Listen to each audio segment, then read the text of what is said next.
మీరందరూ నిశ్చితంగా పరిశీలిస్తూ ఉన్నారు.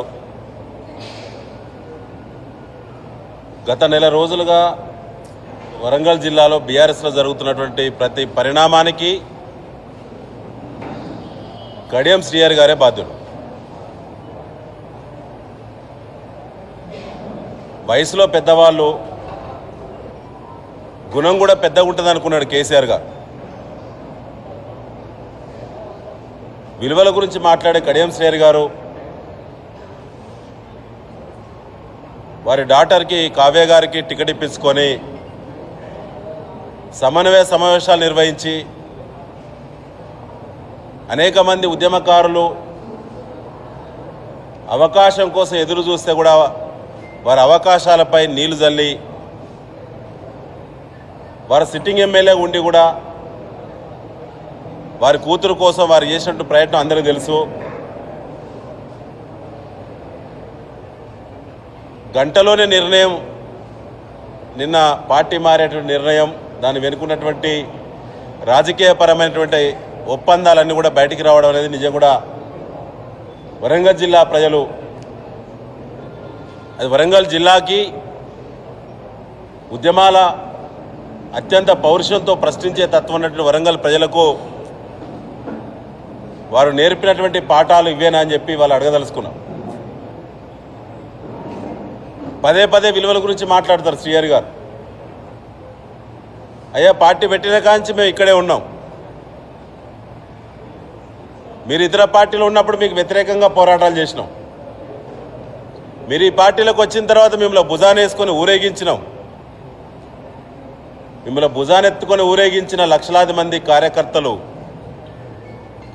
వారందరి త్యాగాల ఫలితంగా మీరు మొట్టమొదటి ఈ రాష్ట్రం వచ్చిన తర్వాత మీరు ఉప ముఖ్యమంత్రి స్థానాన్ని అధిరోహించారు. ఇది న్యాయమా శ్రీహరి గారు? మీ వయసుకి ఇది తగునా? దళిత సామాజిక వర్గంలో ఎంతోమంది జెండా మోసినటువంటి కార్యకర్తలను బలిపశువులు చేసి, ఎంతోమందిని బలి చేసి, వయసులో పెద్దవాళ్ళు మీ అనుభవం తెలంగాణ రాష్ట్ర పునర్నిర్మాణానికి ఉపయోగపడుతుందని చెప్పి కేసీఆర్ గారు మిమ్మల్ని ఎంత నమ్మిండో, ఉమ్మడి జిల్లాకి మిమ్మల్ని పెద్ద మనిషిగా చూసిండు కదా. మీరు ఇంత చిన్న మనస్తత్వంతో ఆలోచించడం, కేసీఆర్ గారు ఆపదలు ఉన్నప్పుడు, కాలు విరిగి మంచాల పడ్డప్పుడు, తన సొంత బిడ్డ జైల్లో ఉన్నప్పుడు నీ బిడ్డ గురించి నీకున్నటువంటి ప్రేమ తపన పెద్దదైందా కడియం శ్రీహరి గారు? ఇది కరెక్ట్ కాదు. 10 ఏళ్ళ జర్నీ కూడా చేయలేదు మీరు కేసీఆర్ గారితో. 10 సంవత్సరాలు ఏ ఒక్క రోజున కూడా మీరు ఖాళీగా లేరు. ఉప ముఖ్యమంత్రిగా, 2 సార్లు శాసనమండలి సభ్యులుగా, పార్లమెంటు సభ్యుడిగా, మీకు ఉప ముఖ్యమంత్రి చేయడానికి పార్లమెంటుకు ఉప ఎన్నిక కూడా తీసుకొచ్చి పార్టీ మొత్తం అహర్నిశలు కష్టపడి రాష్ట్రమంతా కూడా అందరూ వచ్చి ఇక్కడ పనిచేసి మీరు ఎంపీ గెలిపించారు. ఎంపీ గెలిపించిన తర్వాత మళ్ళీ ఉప ఎన్నికలు వచ్చిన సందర్భంగా మీకు ఉప ముఖ్యమంత్రి చేస్తే, వేదిక పైన నాయకత్వం ఎన్ని త్యాగాలు చేస్తే మీకు ఉప ముఖ్యమంత్రిగా మీరు కొనసాగిల్లో, ఎంపీ ఎన్నికల మళ్ళీ అభ్యర్థిని గెలిపించుకున్నారో ఒకసారి ఆత్మవిమర్శ చేసుకోండి.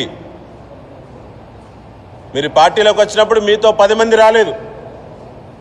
ఇలా మీరు పోతే మీతో 10 మంది కూడా పోరు. కానీ నిత్యం విలువల గురించి మాట్లాడో ఇక బంద్ పెట్టాలి. మీరే పెద్ద పునీతులైన్లు, చుట్టూన్నోళ్ళు పార్టీలు అందరూ అన్నట్టు మీరు మాట్లాడేటువంటి మాటలు ఇక చెల్లో వరంగల్ కేంద్రంగా. ఇది అసలు కరెక్ట్ కాదు. ఎన్నికల ఇన్ఛార్జిగా హరీష్ రావు గారు ప్రత్యేక సమావేశం పెట్టి మమ్మల్ని అందరినీ పనిలో దింపిండు. వారిని వ్యతిరేకించే వాళ్ళందరూ కూడా అందరినీ సమన్వయం చేసుకొని వాళ్ళ ముందుకు పోయేటువంటి కార్యక్రమం. 31 నాడు సత్యసాయి ఫంక్షన్ హాల్లో పార్లమెంటరీ మీటింగ్. 1 తారీఖు నాడు ఆయన నార్త్ ఈస్టు వాస్తు బాగుంటుంది వారి బిడ్డ గెలుపు కోసం అని చెప్పి ఆయన భూపాలపల్లి నుంచి, పరకాల నుంచి ఆయన 1 తారీఖు నాడు ప్రచారమే ప్రారంభం పెట్టుకున్నాడు. తెల్లారిసరికి అభ్యర్థి లేరు, వారి తండ్రి గారు కడియం శ్రీహరి గారు లేరు. నేను మీ ద్వారా నేను అడగదలుచుకున్నాను, మీ వయసు తగ్గ మీ గొప్ప గుణం ఉంటే మీరు స్పందించాలి. ఎంతమంది త్యాగాల ఫలితం ఈ పార్టీలో మీకు 10 సంవత్సరాల పాటు అనేక పదవులు వచ్చినాయి. అసలు పార్లమెంటరీ వ్యవస్థలో చట్టసభల్లో ఎన్ని పదవులు ఉండాలో అన్ని పదవులు మీకు వచ్చినాయి. ఇక మీకు మిగిలినది ముఖ్యమంత్రి పదవి ఒకటే మిగిలినది.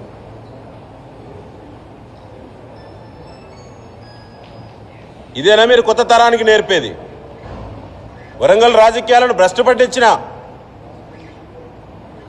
మరి ఆ బాధ్యత మీది కాదా? ఏనాడు కూడా కార్యకర్తల గురించి, జిల్లా గురించి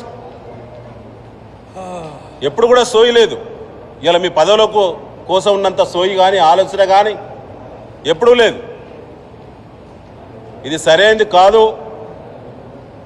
రేపు పెడుతున్నాం స్టేషన్ గన్పూర్ నియోజకవర్గ కార్యకర్తల మీటింగ్ పెడుతున్నాం. మీరు లేనప్పుడే స్టేషన్ గన్పూర్లో తెలంగాణ జెండా కేసీఆర్ నాయకత్వం ఎంత బలంగా ఉన్నదో, ఆ రుచి ఏందో మీకు తెలుసు. ఆనాటి టీఆర్ఎస్ చేతిలో మీకు చావు దెబ్బ తగిలింది.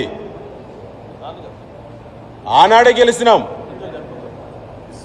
2001లో పార్టీ పుట్టినప్పుడే అన్ని మండలాల్లో జడ్పీటీసీలు, ఎంపీపీలు కైవసం చేసుకున్న నాటి నుంచి గులాబీ కోటలో మీరు చీడ పురుగుల్లా మీరు వచ్చి కోటను నాశనం చేసే క్రమంలో అప్పటి వరకు అక్కడ గన్పూర్ నియోజకవర్గంలో ఉన్న కార్యకర్తలను, పాత వాళ్ళని అందరినీ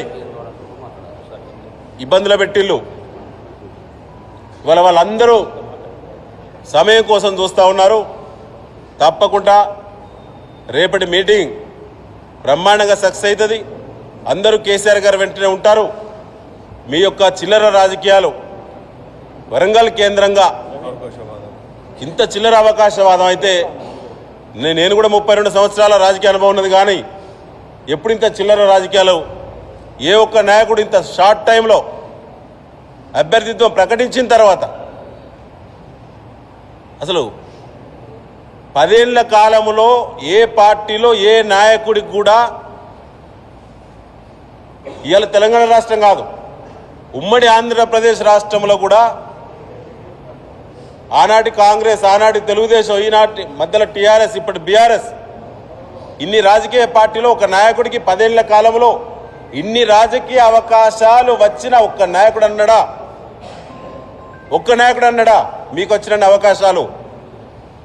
ఒక అభ్యర్థిత్వాన్ని, అది ఎమ్మెల్యేనో, ఎంపీనో, ఎమ్మెల్సీనో, మంత్రినో, ఒక అవకాశం, ఒక నాయకుడికి అవకాశం వచ్చిందంటే 100 మంది ఎదిగిన నాయకులు నష్టపోతేనే అవకాశాలు కోల్పోతేనే ఒకరికి అవకాశం వస్తుందండి.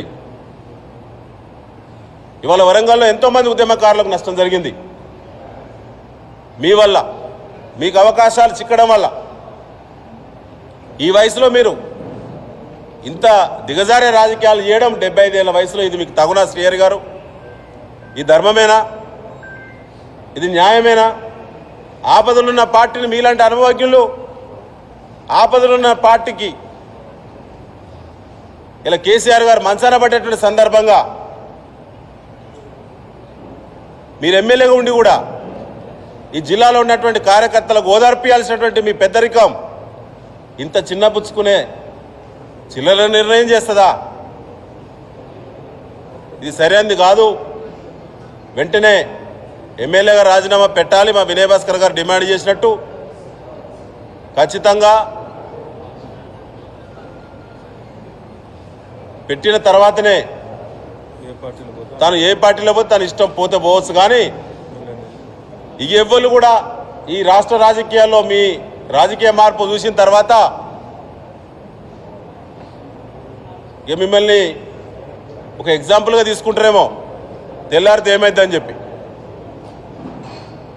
కాబట్టి మేము డిమాండ్ చేస్తున్నాం, తక్షణమే ఈ రోజే రాజీనామా పెట్టాలి.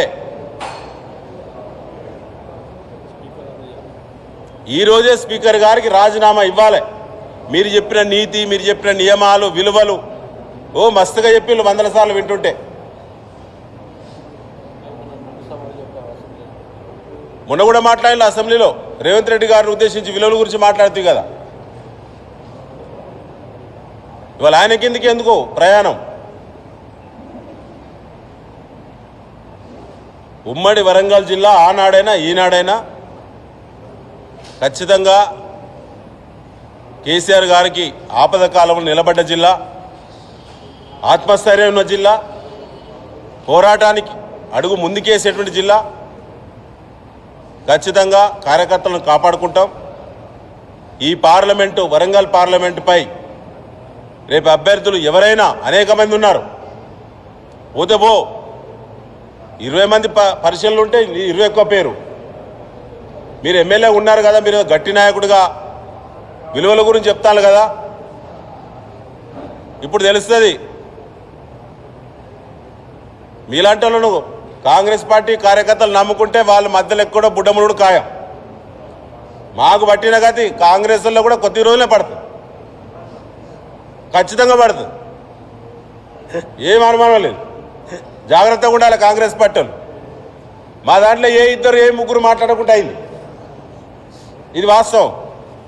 అలా అడుగు పెట్టిన తర్వాత కాంగ్రెస్ పార్టీ కూడా గది పడుతుంది. వరంగల్ జిల్లాలో ఖచ్చితంగా పడుతుంది, రాష్ట్రంలో ఖచ్చితంగా పడుతుంది. చాలా జాగ్రత్తగా ఉండమని చెప్పి కాంగ్రెస్ పార్టీ నాయకులు కూడా విజ్ఞప్తి చేస్తున్నాం. ఎందుకంటే వాళ్ళ మీద కూడా మాకు కొద్దిగా ఉంటుంది. ఎందుకంటే ఇక 10 ఏళ్ళు మేము అధికారంలో కాబట్టి మార్పు కోరిలు ప్రజలు, తప్పేం లేదు, మేము పెద్ద ఫీల్ అవుతలేం. కానీ రాక అధికారంలోకి వచ్చింది మిత్రులారా, మీరు అంగిలాగు చినిగి